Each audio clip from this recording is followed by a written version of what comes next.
আল্লাহ তাআলার সন্তুষ্টি অর্জনের জন্যে মসজিদের কোনো এক জায়গায় অবস্থান করাকে ইতিকাফ বলা হয়।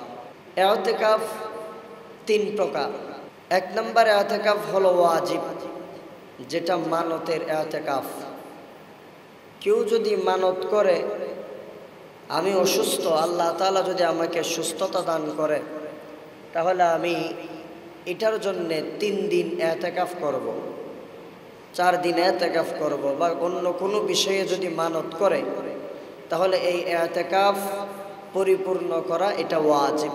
2 নম্বর সুন্নতে মুআক্কাদায়ে কিফায়া। রমাদানের শেষ দশকে অর্থাৎ আজকে আসরের পর থেকে মাগরিব থেকে যতক্ষণ পর্যন্ত ঈদুল ফিতরের চাঁদ দেখা যায় নাই, শাওয়ালের চাঁদ দেখা যায় নাই, ততক্ষণ পর্যন্ত মসজিদে ইতিকাফ করা, অবস্থান করা, এটা হচ্ছে সুন্নতে মুআক্কাদায়ে কিফায়া। আর একটা ইতিকাফ হলো নফল ইতিকাফ। এই নফল ইতিকাফ সেটা যে কোনো মুহূর্তে যে কোনো সময়ের জন্য হতে পারে।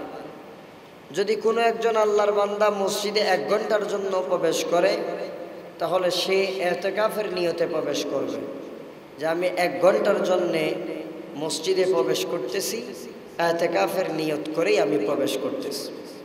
ইতিকাফের কথা আল্লাহ সুবহানাহু ওয়া তাআলা কোরআন হাকিমের মধ্যে বলেছেন, ওয়া আনতুম আকিফুনা ফিল মাসাজিদ, তোমরা মসজিদের মধ্যে ইতিকাফ করো। আবার সূরা বাকারার 125 নম্বর আয়াতে আল্লাহ সুবহানাহু ওয়া তাআলা বলেছেন, যখন ইব্রাহিম আলাইহিস সালাতু ওয়াস সালাম এবং ইসমাঈল আলাইহিস সালাতু ওয়াস সালাম এই দুইজন কাবা ঘর নির্মাণ করেছেন, কাবা ঘর নির্মাণ করার পর আল্লাহ তাআলা তাদেরকে নির্দেশ দিয়েছিলেন যে যারা ইতিকাফ করবে, যারা এই ঘরের তাওয়াফ করবে, যারা এই ঘরের মধ্যে দাঁড়িয়ে নামাজ পড়বে, রুকু সেজদা করবে, তাদের জন্য যেন এই ঘরকে পবিত্র রাখা হয়। সেজন্য আল্লাহ সুবহানাহু ওয়া তাআলা কোরআনে হাকিমের মধ্যে বলেছেন, وعهدنا إلى إبراهيم وإسماعيل أن طهرا بيتي للطائفين والعاكفين والركع السجود। আল্লাহ তাআলা বলছেন, আমি ইব্রাহিম এবং ইসমাঈলকে এই কথার নির্দেশ দিয়েছিলাম তারা যেন আনতাহিরা বাইতিয়া, আমার ঘরকে পবিত্র রাখে। কাদের জন্যে? লিত্তাইফিন, যারা আমার ঘরের তাওয়াফ করে, আমার ঘরের চতুর্দিকে ঘুরে ঘুরে তাওয়াফ করে, তাদের জন্য যেন এই ঘরকে পবিত্র করে রাখে।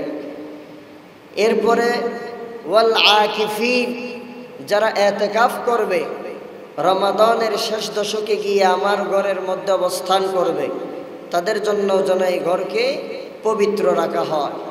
এবং ওয়ার রুকআইস সুজুদ, যারা এই ঘরের মধ্যে রুকু সেজদা করবে, নামাজ আদায় করবে, তাদের জন্য যেন আমার ঘরকে পবিত্র রাখা হয়। এ ব্যাপারে আমি ইব্রাহিম এবং তার সন্তান ইসমাঈলকে নির্দেশ দিয়েছিলাম। সম্মানিত প্রিয় মুসল্লিয়ানে কেরাম, সম্মানিত প্রিয় উপস্থিতি, ইতিকাফ এটা এমন এক গুরুত্বপূর্ণ ইবাদত যে ইবাদতটা শুধুমাত্র মুহাম্মদ সাল্লাল্লাহু আলাইহি সাল্লামের জন্য নয়, বরং আমাদের জাতির পিতা ইব্রাহিম আলাইহিস সালাতু ওয়াস সালাম থেকে শুরু হয়েছে। রাসূলুল্লাহ সাল্লাল্লাহু আলাইহি ওয়াসাল্লাম আমাদের থেকে গত হয়েছেন দীর্ঘ ১৫০০ বছর আগে, আর ইব্রাহিম আলাইহিস সালাতু ওয়াস সালাম আমাদের থেকে গত হয়েছেন আজ থেকে ৪০০০ বছর আগে। সেই সময়েই আল্লাহ তাআলা ইতিকাফকারীদের জন্য মসজিদকে পবিত্র রাখার নির্দেশ দিয়েছেন। তার মানে বোঝা যাচ্ছে ইতিকাফ শুধুমাত্র উম্মতে মুহাম্মদের জন্য নয়, বরঞ্চ মুসলিম মিল্লাতের জন্যই আল্লাহ তাআলা অনেক আগ থেকে ইতিকাফকে গুরুত্বপূর্ণ ইবাদত হিসেবে দিয়ে দিয়েছেন। এখন ইতিকাফ কারা করবে?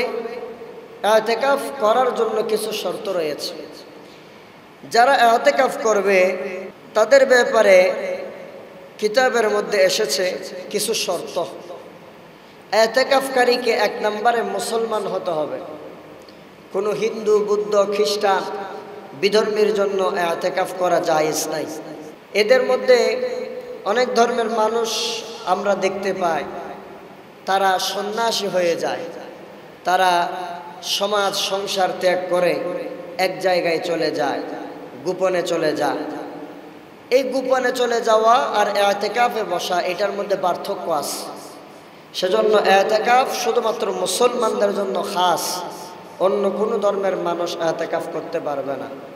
ইতিকাফ করার জন্য 1 নম্বর শর্ত মুসলমান হওয়া। 2 নম্বর, ইতিকাফ করার জন্য শর্ত হলো মুসলমান হওয়ার পরে আকেল হতে হবে, বালেগ হতে হবে।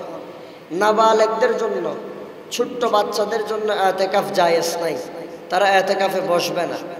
কেন? কারণ হচ্ছে তারা নিজেরা নিজেদের উপর ভারসাম্য রক্ষা করতে পারবে না, কখন আবার না জানি প্রস্রাব করে দেয়, পায়খানা করে দেয়। সেজন্য একদম ছোট্ট যারা, নাবালেগ যারা, এদের জন্য ইতিকাফ জায়েজ নাই, বালেগ হতে হবে। আর 3 নম্বর, সমস্ত নাপাকি থেকে মুক্ত থাকতে হবে।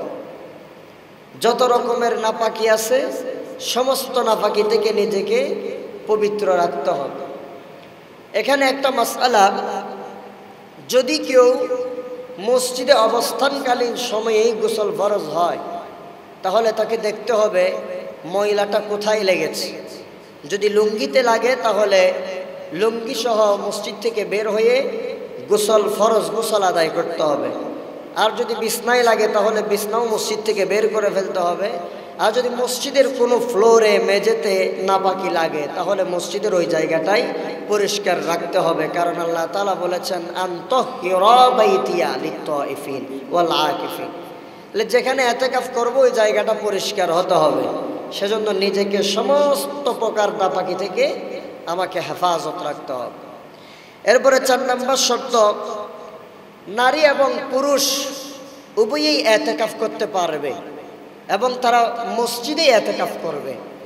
নারীরাও মসজিদে ইতিকাফ করবে কখন?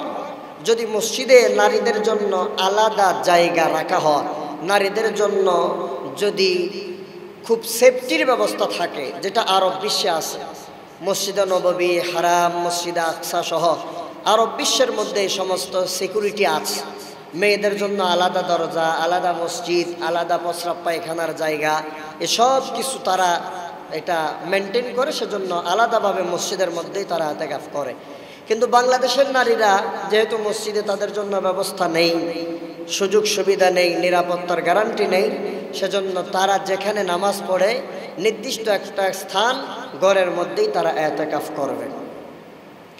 এরপরে শর্ত হচ্ছে রোজা রাখা।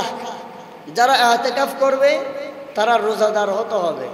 যদি কেউ রোজা না রেখে ইতিকাফ করে তাহলে তার ইতিকাফ ভঙ্গ হয়ে যাবে। রোজা না রাখার কারণে ইতিকাফ থাকতে পারবে না। এজন্য যারাই ইতিকাফ থাকবে তাদেরকে রোজাদার হতে হবে। এরপরে 7 নম্বর শর্ত হচ্ছে ইতিকাফ এমন মসজিদে থাকতে হবে যে মসজিদের মধ্যে জামাত সহকারে নামাজ হয় এবং জুমা সংগঠিত হয়। জুমা মসজিদে ইতিকাফ থাকতে হবে।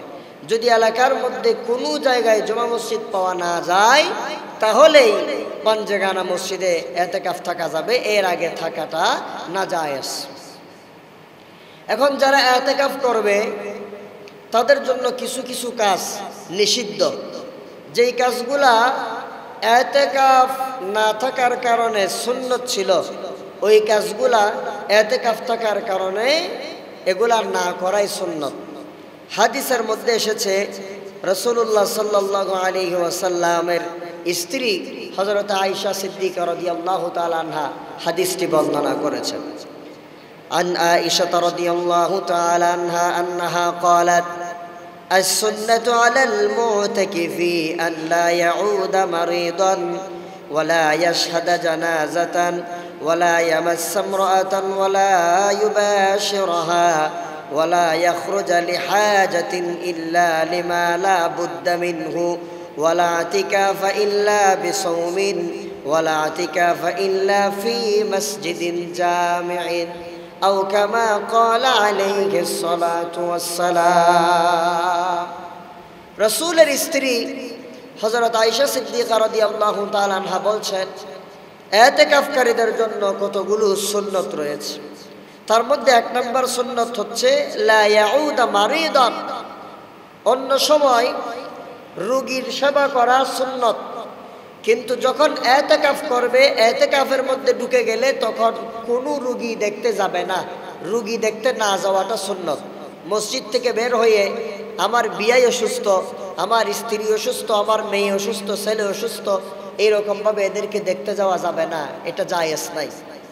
2 নম্বর, কোনো আপন মানুষ মারা গেছে, একদম মসজিদের বাইরেই জানাজা হবে, মসজিদের মাঠেই জানাজা হবে।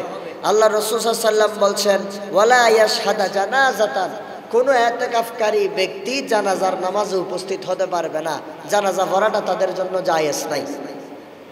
3 নম্বর, ওয়ালা ইয়ামাসসা ইমরাআতান ওয়ালা ইউবাশিরুহা, ইতিকাফকালীন অবস্থায় কোনো মহিলাকে স্পর্শ করা যাবে না, স্ত্রীকে স্পর্শ করা যাবে না, এবং স্ত্রীর সাথে সঙ্গম করাও যাবে না, মেলামেশাও করা যাবে না, এটা জায়েজ নাই।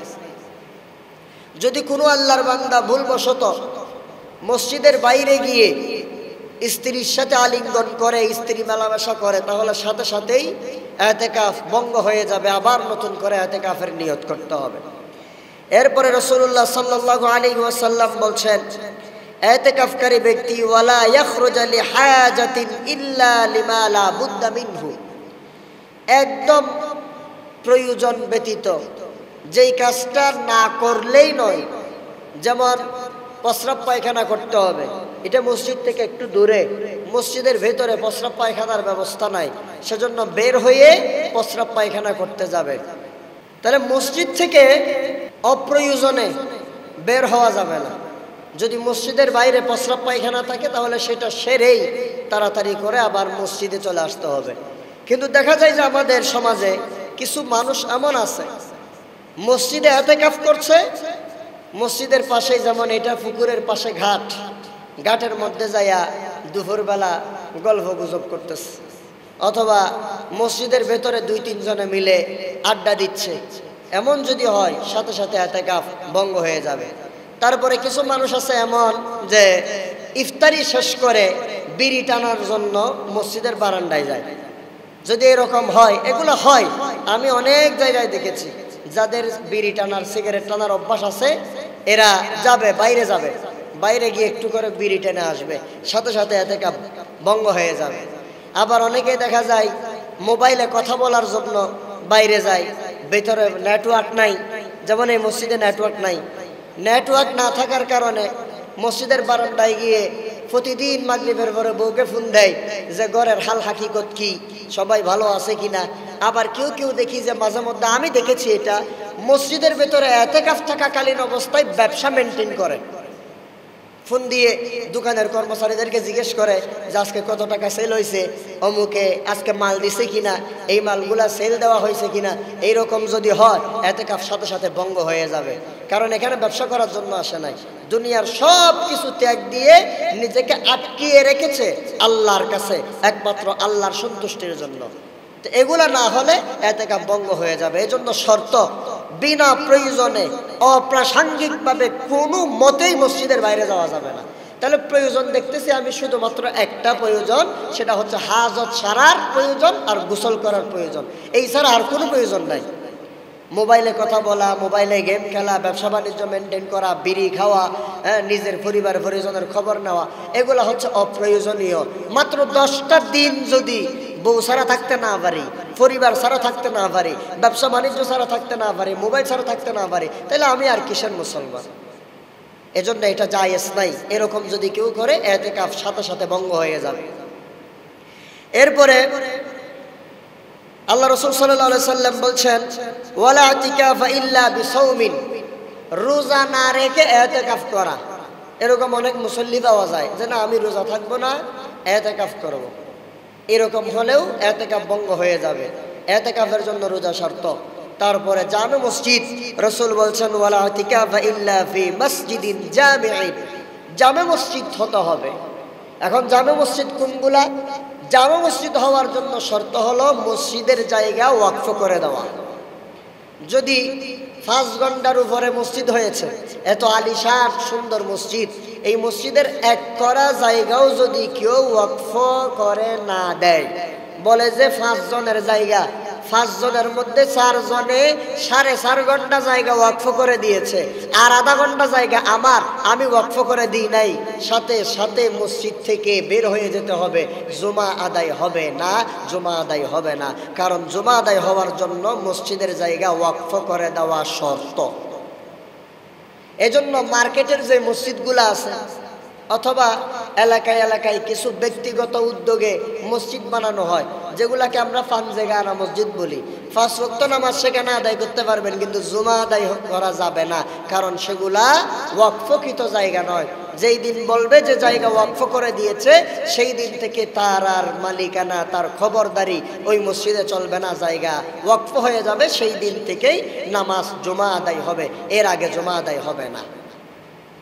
সম্মানিত প্রিয় মুসল্লিয়ানে কেরাম, সম্মানিত প্রিয় উপস্থিতি,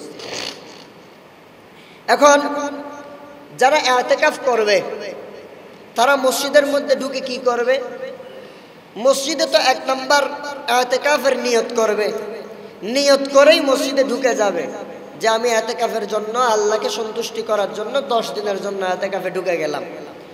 আমাদের সমাজে 10 দিনের ইতিকাফ চালু আছে, কিন্তু আমরা করোনার পর থেকে মানুষকে এ ব্যাপারে উৎসাহিত করছে আলেমরা যে ইতিকাফ 10 দিন নয়, যদি কারো মন চাই 1 দিনও ইতিকাফ থাকতে পারবে, কারো মন চাইলে 3 দিনও ইতিকাফ থাকতে পারবে, কারো মন যেই রকম ভাবে চায় সেই রকম ভাবে অন্তত 1 ঘন্টার জন্য হলেও ইতিকাফ থাকতে পারবে। এতদিন আমরা বিভিন্ন আলেমরা বলতো যে 10 দিনেই ইতিকাফ করতে হবে, এটার কারণে অনেক মানুষ ইচ্ছা থাকা সত্ত্বেও ইতিকাফে বসতে পারতো না। কিন্তু যখন আমরা বললাম যে হাদিসের দলিল দিয়ে 1 দিন ইতিকাফ করাও জায়েজ, 1 মাস ইতিকাফ করাও জায়েজ, 20 দিনও জায়েজ, 10 দিনও জায়েজ, 3 দিনও জায়েজ, অর্থাৎ সর্বনিম্ন 1 দিন, 1 দিন থেকে শুরু করে বান্দা যতদিন চায় ইতিকাফ করতে পারবে, এতে কোনো বাধা দেওয়া যাবে না। এই কথা বলার পরে আমরা দেখতেছি যে 27শে রমজানের যেই দিন হয় তার আগের দিন থেকে মসজিদের মধ্যে বেশিরভাগ মানুষ ইতিকাফে লিপ্ত থাকতে পারে, এটা আমরা দেখতেছি। তাহলে যারা ইতিকাফ করবে তারা মসজিদের মধ্যে ঢুকে কি করবে? 1 নাম্বার, একটা নির্দিষ্ট স্থান বাছাই করবে, এই নির্দিষ্ট স্থানটা আমার, এই স্থানে আমি বসবো, এই স্থানে আমি ইতিকাফের মধ্যে বসলাম। এই স্থানটা কিরকম হতে হবে? কোলাহল মুক্ত, বারান্দায় অথবা মসজিদ যদি বড় হয় পুকুরের সাথে লাগানো যেই কোণটা আছে সেই কোণে, অথবা প্রস্রাব পায়খানার পাশে যেই কোণটা আছে ওই কোণে ইতিকাফ না নেওয়াটাই সবচাইতে উত্তম বেশি। কেন? কারণ ওই জায়গাগুলো কোলাহল মুক্ত থাকে না। ওই জায়গাগুলো কেমন হয়? দেখবেন যে পুকুরে মানুষ এসে চিল্লা পাল্লা করে, আপনার আমার ইবাদতে ব্যাঘাত সৃষ্টি হয়। সেজন্য কোলাহল মুক্ত সুন্দর পরিবেশ আছে ওই রকম একটা জায়গা বাছাই করতে হবে যে এখানেই আমি ইতিকাফে বসবো, এই জায়গাটা আমি আমার জন্য নির্ধারণ করলাম। এটা 1 নাম্বার কাজ। 2 নাম্বার, ইতিকাফে বসা মানে 5 ওয়াক্ত নামাজ নিয়মিত তাকবীরুল্লাহর সাথে আদায় করা। এই ইতিকাফে বসলাম, ইমামের পেছনে প্রত্যেক দিন নিয়মিত 5 ওয়াক্ত নামাজ আদায় করলাম, এটা আমার 2 নাম্বার কাজ। 3 নাম্বার, কিছু কিছু আল্লাহর বান্দা আছে মনে হয় যে ঘরের মধ্যে ঘুমের ডিস্টার্ব, ঘরে শান্তিতে ঘুমাইতে পারে না, সেজন্য ইতিকাফে এসে ঘুমায়। এমন কিছু আল্লাহর বান্দা আছে যে 5 ওয়াক্ত নামাজটা পড়ে বাকি টাইম যেগুলো আছে এগুলা ঘুমায় ঘুমায় কাটাই দেয় না। 3 নাম্বার, আমাদেরকে ইতিকাফ থাকাকালীন কাজ করতে হবে, বেশি বেশি করে কোরআন তেলাওয়াত করতে হবে। কোরআন হাদিস সারা বছরে যা পড়তে পারি নাই এই 10 দিনে তা পড়বো, ওই রকম নিয়ত আমাদেরকে করতে হবে। একটা তাফহিমুল কোরআন অথবা একটা মারিফুল কোরআন অথবা বিভিন্ন রকমের তাফসির আছে, বাংলা তাফসির আছে, ওই তাফসিরের একটা কপি আমরা এখানে নিয়ে আসব। একটা হাদিসের কিতাব রিয়াজুস সালেহিন আছে, অথবা আপনার তানবিহুল গাফিলিন আছে, অথবা নববীর 40 হাদিস আছে, ওই রকম ছোট ছোট হাদিসের বইগুলো আমরা নিয়ে আসব। অন্তত আমি যদি 10 দিনে 10টা হাদিস মুখস্থ করতে পারি, 10 দিনে যদি 10টা আয়াতের তাফসীর সহ ব্যাখ্যা আমি পড়তে পারি, তাহলে এটা আমার জন্য অনেক বড় ভাগ্যের ব্যাপার হবে। সেজন্য 3 নাম্বার কাজ হবে কোরআন তেলাওয়াত বেশি বেশি করা এবং কোরআন বুঝার চেষ্টা করা, কোরআনের তাফসীর বোঝার জন্য চেষ্টা করা। আর 4 নাম্বার, যখন কোরআন তেলাওয়াত করতে ইচ্ছে করবে না তখন বেশি বেশি করে জিকির আজগার করা, তাসবিহ তাহলিল করা।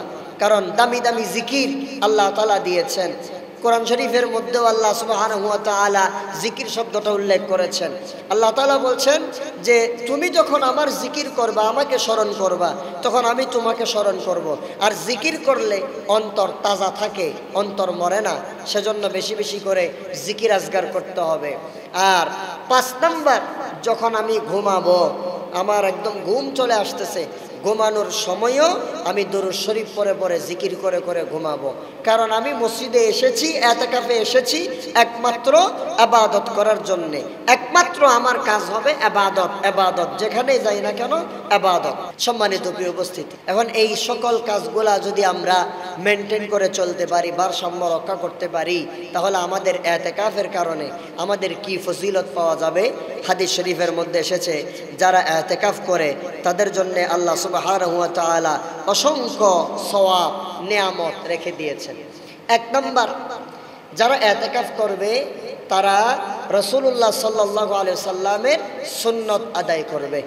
রাসূল যতদিন পর্যন্ত বেঁচে ছিলেন ততদিন পর্যন্ত এতেকাফ তিনি নিজে করেছেন।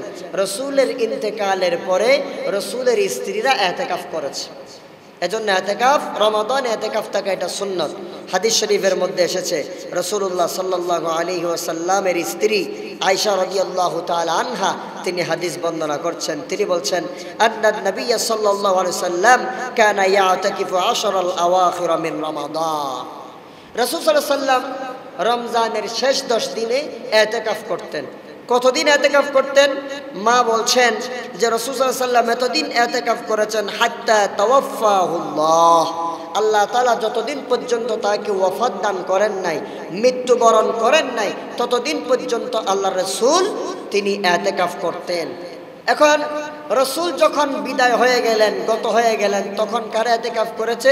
হাদিস শরীফের মধ্যে এসেছে, সুম্মা তাকাফা আজওয়াজুহু মিন বাদিহি, তারপরে তার স্ত্রীরা এতেকাফ করেছে। তাহলে এতেকাফকারীদের 1 নম্বর লাভ, এতেকাফ করার কারণে তারা নবীর সুন্নত আদায় করেছে। 2 নম্বর, যারা এতেকাফ করে তারা শবে কদর পেয়ে যায়। আর এতেকাফ না করলে শবে কদর তালাশ করা কঠিন। কারণ এতেকাফ যারা ঢুকে যায় এতেকাফের মধ্যে, তারা সমস্ত বেজুর রাত মসজিদের মধ্যে থাকে, সেজন্য ইবাদত করতে সহজ হয়। যেমন আজকে ঢুকে গিয়েছে যে 21-এর রাত, এই 21-এর রাতটাও শবে কদরের রাত, 23-এর রাত শবে কদরের রাত, 25-এর রাত শবে কদরের রাত, 27-এর রাত কদরের রাত, 29-এর রাত কদরের রাত। এজন্য যারা এতেকাফে ঢুকে তারা এই রাতগুলাকে খুব গুরুত্ব দিয়ে ইবাদত করতে পারে, যে কোনো একদিন তারা শবে কদর পেয়ে যায়। হাদিস শরীফের মধ্যে আছে, যারা ঈমান সহকারে সওয়াবের আশায় রোজা রাখে তাদের আগের গুনাহ মাফ, এবং যারা শবে কদরে ঈমান সহকারে সওয়াবের আশায় সালাত আদায় করে, কিয়ামুল লাইল করে, তাদেরও পূর্বের গুনাহ আল্লাহ তাআলা মাফ করে দেন। সুবহানাল্লাহ। তাহলে 2টা লাভ পেল। 3 নম্বর লাভ, যারা এতেকাফ করে তাদেরকে আল্লাহ রাসূল জাহান্নাম থেকে মুক্তির গ্যারান্টি দিয়েছেন। তারা জাহান্নামে যাবে না, এতেকাফকারীরা জান্নাতে যাবে। জাহান্নাম তাদের থেকে অনেক দূরে চলে যাবে। তারা 10 দিন এতেকাফ করার কারণে আল্লাহ তাআলা তার মাঝে এবং জাহান্নামের মাঝে 30টা বড় বড় গর্ত করে দিবেন। সুবহানাল্লাহ। হাদিস শরীফের মধ্যে এসেছে, হযরত আব্দুল্লাহ ইবনে আব্বাস রাদিয়াল্লাহু তাআলা আনহুমা হাদিসটি বর্ণনা করেছেন। তিনি রাসূল থেকে বর্ণনা করেন, রাসূল বলেছেন, মান মাশা ফি হাজাতি আখিহি কানা খায়রান লাহু মিন ইতিকাফি 10 সিনিন। আল্লাহ রাসূল বলছেন, যে একজন মুসলমান ব্যক্তি তার আর এক মুসলমান ভাইয়ের কষ্ট দূর করার জন্য সাহায্য করে, সেই ব্যক্তির জন্য এটা হলো 10 বছর এতেকাফ থাকার চাইতেও উত্তম। আর রাসূল বলেছেন, ওয়া মান ইতাকাফা ইয়াওমান ইবতিগা ওয়াজহিল্লাহ, যেই ব্যক্তি আল্লাহকে সন্তুষ্ট করার জন্য মাত্র 1 দিন এতেকাফ করবে, আল্লাহ সুবহানাহু ওয়া তাআলা তার মাঝে এবং জাহান্নামের মাঝে বড় বড় তিনটা পরীক্ষা খরণ করে দিবেন। ওই পরীক্ষাগুলোর দূরত্ব, একটা পরীক্ষার দূরত্ব হচ্ছে পশ্চিম থেকে পূর্বে যাওয়ার মধ্যে যেই দূরত্ব, সেই রকম দূরত্ব আল্লাহ তাআলা ওই পরীক্ষাগুলোর মধ্যে তৈরি করে দিবেন। তাহলে যেই ব্যক্তি একদিন ইতিকাফ করবে সেই ব্যক্তির জন্য জাহান্নাম থেকে 3টা গর্ত দূরে সরিয়ে দেওয়া হবে। আর যে আল্লাহর বান্দা 10 দিন ইতিকাফ করবে ওই আল্লাহর বান্দার জন্য 30টা গর্ত করে জাহান্নামকে আল্লাহ তাআলা দূরে সরিয়ে দিবেন। সুবহানাল্লাহ। এরপরে রাসূলুল্লাহ সাল্লাল্লাহু আলাইহি ওয়াসাল্লামের হাদিসের মাধ্যমে আমরা জানতে পারি 4 নাম্বার ফায়দা ইতিকাফের। যারা ইতিকাফ করে তারা বাইরের সওয়াবের কাজগুলা করতে পারে না। দান সদকা করানো, অন্যকে খাদ্য দেওয়া, অন্যকে ইফতার করানো, এগুলার থেকে মাহরুম থাকে। বাইরের সওয়াবের কাজগুলা করতে পারে না। আল্লাহ রাসূল বলছেন যারা ইতিকাফ করে তারা সওয়াব তো পাবেই, বরঞ্চ অন্য যত সমস্ত কাজকর্ম নেকির কাজ বাইরে সম্পাদিত হয়েছে ওই কাজগুলো তারা না করেও আল্লাহ রাব্বুল আলামিন তাদের আমলনামায় সওয়াব দেয়া দিবেন শুধুমাত্র ইতিকাফ করার কারণে। সুবহানাল্লাহ। হাদিস শরীফের মধ্যে এসেছে রাসূল বলছেন ফিল মুতাকিফি হুয়া ইয়াতাকিফুজ যুনুব, যেই ব্যক্তি ইতিকাফে বসে যায় ইতিকাফকারী সমস্ত গুনাহ থেকে মুক্ত হয়ে যায়। সুবহানাল্লাহ। সমস্ত গুনাহ থেকে সে বিরত। রাসূলুল্লাহ সাল্লাল্লাহু আলাইহি ওয়াসাল্লাম হাদিসের শেষ অংশের মধ্যে বলেছেন ওয়াইজযা লাহু মিনাল হাসানাতি কামিলিল হাসানাতি কুল্লিহা, এবং তাকে ইতিকাফের পুরস্কার স্বরূপ এমন সওয়াব দেওয়া হয় যে বাইরে যত নেক কাজ হয়েছে সমস্ত নেক কাজ সে করলে যেই সওয়াব পেত তার সমপরিমাণ সওয়াব আল্লাহ সুবহানাহু ওয়া তাআলা তার আমলনামার মধ্যে দিয়ে দিবেন। সুবহানাল্লাহ। এরপরে 5 নাম্বার হাদিস শরীফের মধ্যে এসেছে যারা ইতিকাফ করে তাদের আমলনামার মধ্যে আল্লাহ তাআলা 2টা কবুল হজ এবং 2টা কবুল উমরার সওয়াব দিয়ে দেন। রাসূলুল্লাহ সাল্লাল্লাহু আলাইহি সাল্লাম হাদিসের মধ্যে বলেছেন মান ইতাকাফা 10 ফি রমাদান কানা কাহাজ্জাতাইনি ওয়া উমরাতাইন। রাসূল বলছেন যেই ব্যক্তি আল্লাহর সন্তুষ্টির জন্য রমজান মাসের শেষ দশকে শেষ 10 দিন ইতিকাফ করে তার জন্য পুরস্কার হলো 2টা কবুল হজ এবং 2টা কবুল উমরার সওয়াব। আর সর্বশেষ 6 নাম্বার পুরস্কার হলো যারা আল্লাহ তাআলার জন্য ইতিকাফ করে মসজিদের মধ্যে বসে থাকে একমাত্র আল্লাহকে সন্তুষ্ট করার জন্য, আল্লাহ সুবহানাহু ওয়া তাআলা তার ওই বান্দাদেরকে জীবনের সমস্ত গুনাহ মাফ করে দিয়ে মাসুম বেগুনাহ বানিয়ে মসজিদ থেকে বের করে দেন। সুবহানাল্লাহ। এজন্য আমরা যারা ইতিকাফ করব, ইতিকাফের নিয়ত যারা করেছি আমাদেরকে সজাগ সচেতন থাকতে হবে যেন ইতিকাফ ভঙ্গ হয় ওই রকম কোনো কাজ আমাদের দ্বারা সংগঠিত না হয়, আল্লাহর বিরুদ্ধে আচরণ যেন আমাদের না হয়ে যায়। আমরা ইতিকাফ করব, নিয়ম শৃঙ্খলা মেনে চলব এবং বেশি বেশি করে আল্লাহর ইবাদত করব, শবে কদর তালাশ করব। যদি শবে কদর আমাদের ভাগ্যে নসিব হয়ে যায় তাহলে আমাদের জন্য প্রায় 83 বছর ইবাদত করার সমান সওয়াব একটা রাতেই আল্লাহ তাআলা দিয়ে দিবেন। আল্লাহ সুবহানাহু ওয়া তাআলা আমাদেরকে বুঝার আমল করার তৌফিক দান করুন। আল্লাহ তাআলা আমাদেরকে এই মাহে রমাদানে বেশি বেশি ইবাদত করে তার সন্তুষ্টি অর্জন করার তৌফিক দান করুন। আমিন। যে কথা বলেছি এই কথাগুলো সবার আগে আমাকে আমল করার, তারপরে আমাদের সকলকে আমল করার তৌফিক দান করুন। আমিন। ওয়া আখির দাওয়ানা আলহামদুলিল্লাহি রাব্বিল আলামিন। আসসালামু আলাইকুম ওয়া রাহমাতুল্লাহি ওয়া বারাকাতুহু।